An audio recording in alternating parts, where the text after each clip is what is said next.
Welcome back for another deep dive. Today, we're going to be looking at something pretty powerful. Yeah, Gratitude. absolutely. Specifically, gratitude to God. We've got this really interesting article Okay. by Dr. Olawaju, and the title is Mastering the Attitude of Thanksgiving. And it's not just about, saying thank you or, Yeah. Being polite. Right. This goes much deeper. We're going to be exploring, historical roots, Yeah. even the science behind having a thankful heart. Well, and what's really fascinating is that Dr. Olawaju presents this idea of gratitude as more than just a feeling. Right. It's a way of life, a practice. Yeah. And it has a huge impact on our relationship with God. And he doesn't stop there. No. He goes on to talk about, all these incredible benefits, Oh, yeah. like reduced stress, a sense of peace, even in the middle of chaos, and this deep joy. Mm-hmm. I mean, who wouldn't want that? Right. Sign me up. But before we get ahead of ourselves, let's define what you're actually talking about here. Yeah, for sure. I think that's important to have a clear understanding of what gratitude is. Yeah. Dr. Olawaju defines it as a deep appreciation for the good things in our lives, Right. big or small, recognizing them as gifts and acknowledging their source, Okay. which in this case is God. So it's almost like shifting our focus from what's wrong Right. to what's right. Exactly. I remember this one time I was going through a really tough period, Oh, yeah.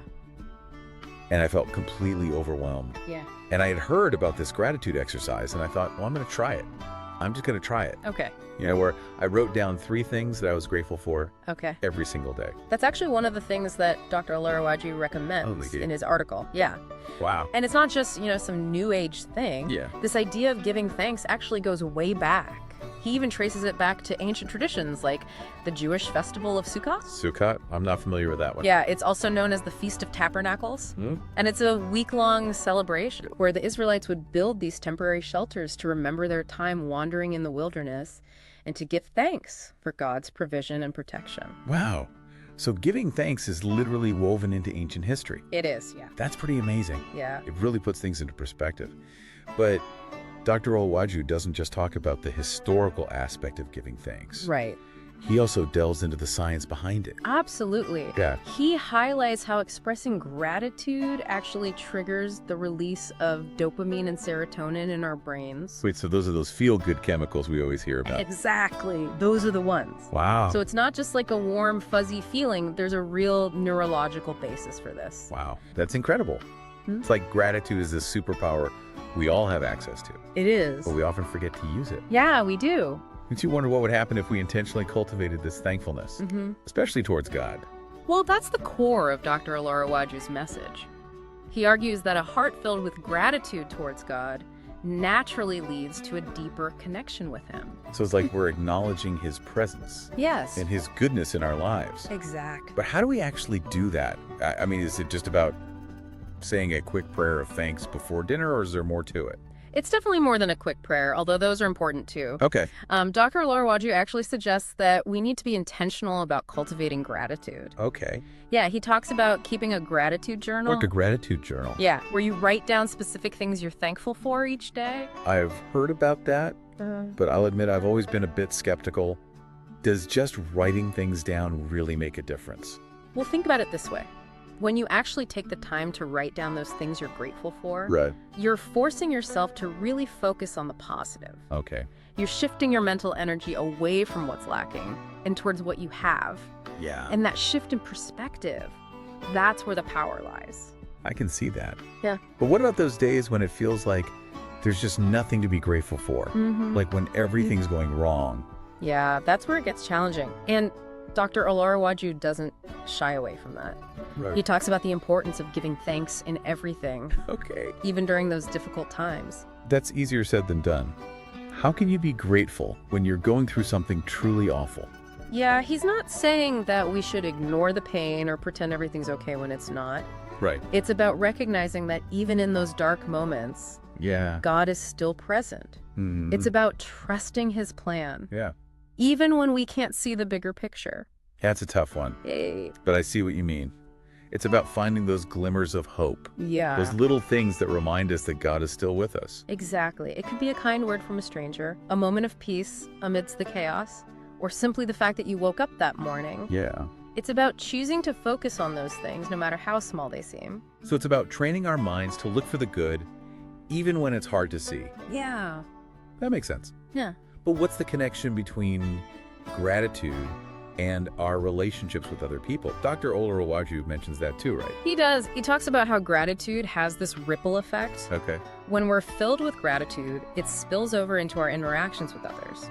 We become more patient, more understanding, more forgiving. Okay. It's like gratitude softens our hearts and makes us more open to connecting with others. So it's not just about our personal well-being. It actually impacts how we treat other people. Precisely. Yeah. And think about it. When someone expresses genuine gratitude towards you, how does it make you feel? Appreciate it, definitely. Yeah. Like you matter. Exactly. Ah. And that's what we're doing when we express gratitude to others. We're affirming their value, and that strengthens those bonds. Okay, so we've talked about the history of giving thanks, the science behind it, how it deepens our connection with God, and even improves our relationships with others. But let's get back to those amazing benefits that Dr. Olawaju highlights. He talks about reduced stress, inexplicable joy, and a sense of peace even in the midst of chaos. How does all that tie into gratitude? Well, we've already touched on the neurological aspect. When we practice gratitude, our brains release those feel-good chemicals, Right. which have a direct impact on our mood and our overall well-being. And when we're feeling good, we're less likely to be stressed or anxious. That makes sense. Yeah. Also, when we're grateful to God, it helps us trust Him more, and we're able to cast our worries onto Him, which releases us from stress big time, helping us trust Him more. But what about joy and peace? Those seems a bit more elusive, especially in the midst of chaos. Think about it this way. When we're focused on what we lack, it's easy to feel discontent, anxious, even angry. Right. But when we shift our focus to what we have, when we actively choose to be grateful for the good in our lives, it changes our perspective. It's like we're choosing to see the glass half full instead of half empty. Exactly. And that shift in perspective can lead to a sense of contentment, peace, and even joy, regardless of our circumstances. But is that really possible? Can gratitude really bring us peace, even when everything around us feels chaotic? That's the heart of what Dr. Olawaju is arguing. Okay. He believes that a grateful heart is a peaceful heart. Okay. Because when we're anchored in gratitude, we're not easily swayed by external circumstances. We're less likely to be consumed by worry or fear. We find a sense of calm even amidst the storms of life. It sounds almost too good to be true. I know it can be hard to grasp, especially when we're bombarded with negativity and chaos in the world around us. Right. But that's precisely why it's so important to cultivate gratitude. It's like building a shield of peace and joy that can help us weather those storms. So it's not about ignoring the bad things that are happening, Right. but rather choosing to focus on the good that still exists. And our gratitude to God strengthens this peace further, because the real source of this peace that created those chemical reactions in our brain, according to Dr. Olawaju, is God, whom he referred to as the God of peace and the Prince of Peace. Precisely. And that's where the power of gratitude lies. It doesn't deny the reality of pain or suffering, but it allows us to see beyond it, to find hope and peace even in the darkest of times. That's incredibly powerful. But how do we make this a habit?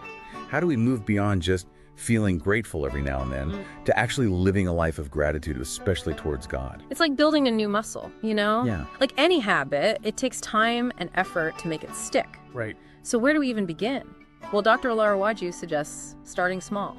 You know, it's not about making huge sweeping changes overnight. Yeah. Instead, focus on incorporating those small practices of gratitude into your daily routine. Like that gratitude journal we talked about earlier. Exactly. Even just taking 5 minutes each morning to write down 3 things you're grateful for can make a world of difference. I can see how that would set a positive tone for the day. So, like, when you're faced with those daily challenges and you're, like, screaming in your mind, just pause, say a word of thanks, and then pray. Most people pray emergency prayers at those times anyway. They might say, "Oh God, help me." That's okay, right? We are to precede that SOS with a phrase or sentence of thanks from our catalog of gratitude. Yeah. But what about those times when gratitude feels really hard? Like when you're facing a major challenge or going through a difficult season? You know, Dr. Olawaju addresses this directly in his article. Right. He talks about the importance of not just giving thanks in everything, Right. but actually giving thanks for everything. Whoa, hold on. give thanks for the tough stuff. Yeah. That feels like a whole other level. It is, and it's definitely not easy. You know, Right. he's not saying we should pretend everything is perfect Yeah. or ignore the pain. Right. It's about recognizing that even in those difficult seasons, God is still present and he's still working. So it's about trusting in his plan even when we don't understand it. Exactly. It's about having faith that he can use even our most difficult experiences for good, for our growth, and ultimately for his glory. That's a powerful perspective. It doesn't take away the pain, but it offers a way to find meaning and purpose in it. I'm starting to see how gratitude, especially gratitude toward God, can really transform our lives. It's not just about feeling good, it's about aligning our hearts with God's heart. When we're focused on his goodness and faithfulness, even amidst trials, it deepens our trust in him and strengthens our relationship with him. So it's not just a practice. It's a way of life. Yeah. A way of seeing the world through a lens of gratitude, recognizing God's hand in everything. It's pretty amazing when you think about it. It truly is. And the beautiful thing is anyone can cultivate a grateful heart. A choice we make each and every day. Well, after this deep dive, I'm definitely feeling inspired to make that choice more often. Thanks for walking us through this. It's been really enlightening. It's been a pleasure exploring this with you. And for all of you listening, we hope this deep dive has sparked some new insights and maybe even inspired you to embrace the power of gratitude in your own lives. Until next time, Keep giving thanks to God in everything and for everything, and stay blessed.